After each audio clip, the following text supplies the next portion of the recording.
Hello everyone, welcome to today's reading, and we'll just kind of continue along. How have you guys been enjoying it? Have you been catching the replays? So today let's just tune in to some of the exercises. So let's start with I don't want money. So repeating that 10 times. I don't want money, I don't want money, I don't want money, I don't want money, I don't want money, I don't want money, I don't want money, I don't want money, I don't want money, I don't want money, I don't want money, I don't want money, I don't want money. Okay. Now, anywhere you're feeling any stress, worry, angst about money, get that feeling. Get that feeling and feel it expand. Feel it expand beyond the universe, into the galaxy. Okay, so we're going to continue. Carry cash. If you carry your money around in your pocket and you don't spend it, it makes you feel wealthy. What will then show up in your life is more and more money, because you're telling the universe you're abundant. Decide upon a sum of money that you, as a rich person, will always carry with you. Whatever that amount would be, 500, 1,000, 1,500, carry it with you in your wallet at all times. We don't mean carry a gold credit card. That doesn't cut it. You've got to carry cash in your pocket because it recognizes the wealth of you. You can turn your cash into gold coins if you like gold coins. You can trade it in for diamonds if you like. Keep it in some form of currency that you can transport easily. I wouldn't convert my cash into tankers full of oil, or if I were you, they can sing. When we tell you to set 10% aside, we're not talking about putting this money into investments or projects. We want you to be like Scrooge McDuck. Do you remember him? He was Donald Duck's billionaire uncle. He loved money. He would fill his swimming pool with dollar bills and dive into it. Do you want to have lots of money? Then you have to be willing to have it for real. Have lots of money hanging around. Carry this amount of money with you. It can be part of your 10% if you wish. Keep it with you at all times, and don't spend it. When you know you have $500, $1,000, and $1,500 in your pocket, you say, hey, I'm cool. You walk tall. You know that you can walk into any place and buy anything there, but you don't have a need for it. Need versus greed. When you have a sense of need, it always leads to a sense of greed, which means you will try to hold on to what you have as though it's never going to be any more. When you have a sense of that nice fat amount of money in your pocket and the possibilities of things are growing, all kinds of changes can occur for you, because you're not functioning from the point of view that you have a limited amount. You start to function from the point of view, I've got money in my pocket. I've got thousands of dollars in my drawers at home. I play with money. I throw it on my bed and I roll around it because it feels really good. Have you ever actually looked at your money? What does it look like? Whose pictures are on the $100 bill? We know because we carry lots of them. They're pretty. That's right. They're pretty and we carry them in our pockets. We like all those dollars. They're cute. And if you change your mind and thought money was cute and you loved the way it looked, maybe you can receive more easily. Some cool tools. From perspiration to inspiration.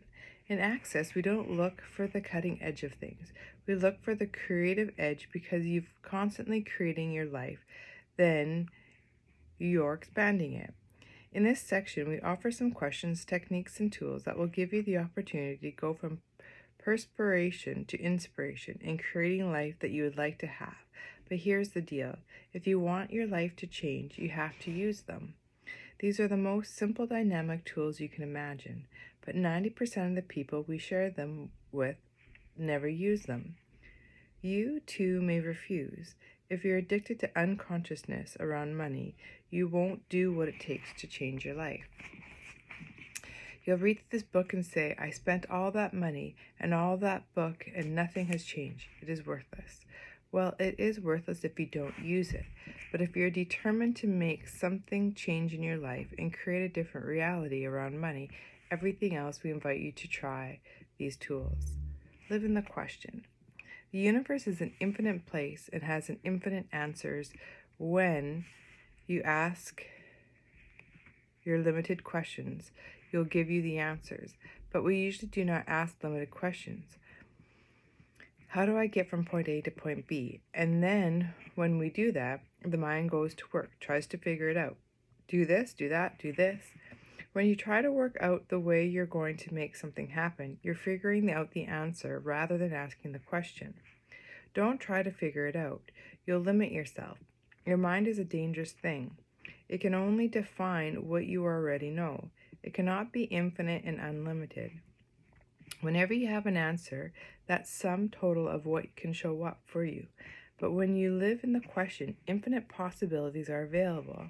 Try some of these questions and see what happens. What would it take for this to show up?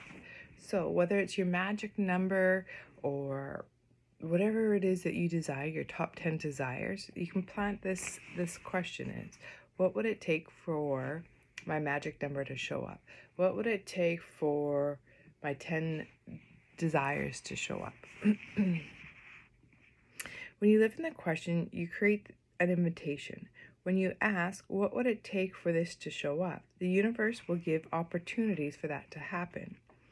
You get stuck in your life and think it's either this or this. I can do this, I can do this, I can be this, I can be that. The only way I can is if Joe lends me $5,000. I can never afford I just don't have the money to. These are limited points of view. Adopt an unlimited point of view with the question of what would it take for this to show up. Recently, I went to take some money out of my savings account because I didn't seem to have enough money. I was saying, damn it, why don't I have enough money? I don't understand this. What is it going to take for more money to show up? It's ridiculous that I don't have enough money. What is it going to take? The next day I got to my briefcase, which I hadn't used for about 3 months, out of the closet, and there was $1,600 in cash that I stowed for some reason. 2 days after that, Dana and I flew to Florida, and when we got there, our friend Jill handed Dana an envelope that said this was with the credit card machine. Dana asked, what is it? She said, checks that were never cashed from a class you and Gary did. There was over $2,000 worth of checks. The same day, I got a call from a lady whose credit card hadn't been charged for $1,800 worth of services. A day later, I found a check for $500 in the drawer where I'd left it. That was $6,000 I had taken my savings account. I said, I guess I wasn't short of money. I just wasn't looking. The funny thing is, it's still happening. I had a lady call me today say, the class I took a couple months ago, they didn't charge my account for it. I'm mailing you a check. I said, okay, cool. How does it get better than this? You have to ask a question for the universe to give you an answer. You have to ask. It's no good to say, I want more money. That only means I lack more money, and there's no question in it. Always use a question. What would it take for this to show up? What is right about this that I'm not getting? Another great question. What is right about this that I'm not getting? Are the areas in your life where you think you only have a choice of either or? Do you think you have a choice, one side of the coin or the other, rather than having an infinite capacity to do anything? Are you seeing yourself as this tiny speck in the universe and asking, what is wrong with me? What does that do to you? It puts you in infinite. You don't become the unlimited being you are and eliminate possibilities for change. Instead of asking, what's wrong with me? Ask, what's right about this that I'm not getting? When Dan and I first started to work together, he lived with my ex-wife and me for a while. He found a place to live on his own, and I was helping him move. As we were delivering the last load of his stuff, the owner of the place appeared and went ballistic. She said things like, you can't move in here, get out of here, I didn't agree to this, you can't have this place. Dane withered and asked, what's wrong with me that I can't make this work? I said, the wrong question, dude. What's right about this that you're not getting? Well, it turned out that the owner of the place who lived in the property talked nonstop and was completely nuts. Instead of living there, he got a far nicer two-bedroom apartment overlooking the park in a really nice area of town. I didn't have to rent an office and was able to work out of his home. Everything turned out way better than he had set up, because when it fell apart, he was willing to ask, "What's right about this that I'm not getting?" As you, as a being, would not do anything wrong, you just wouldn't. But there might be something right about the situation that you're not getting. How do you discover what that is? Ask, "What is right about this that I'm not getting?" Whatever it is, the question asks for the awareness and the unlimited capacity to perceive and look. Use this question to unlock possibilities for change in your life. How does it get better than this? Here's a question you can use on a daily basis. When you use it in a bad situation, you get clarity of how to change things. And when you use it in a good situation, all kinds of interesting things can show up. In New York, a lady walked out of an access class and found a dime in front of the elevator. She said, "Oh, how does it get better than this?" and stuck it in her pocket. She walked downstairs and onto the street. She saw a $10 bill on the ground, stuck it in her pocket, and asked, "How does it get better than this?" She was on her way to the subway and waved down a cap.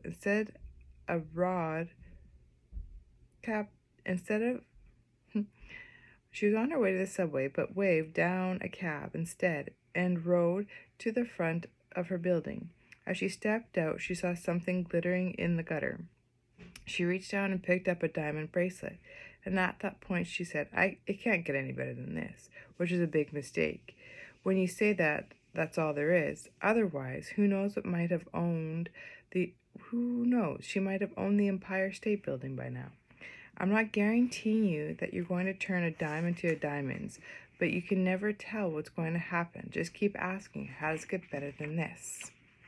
Okay, so those are some home plays for us. What will it take for this to show up? How does it get better than this? And what is it right about this that I'm not getting? And when I do that one, it's amazing how much judgment starts to fall away I have on myself or whatever the situation is. And pardon me, it really shifts me into a place of gratitude, of a whole different perspective of all the good that is actually happening, and it just starts dissipating. So may your day be filled with much love and joy and ease, and may you take time just to nurture your relationship with money. How is this looking? How are you feeling? Let me know what's going on. How are the workbooks? Have you taken time to nurture that relationship? Have you been avoiding and resisting? So please let me know how things are, and we'll chat soon. Bye-bye.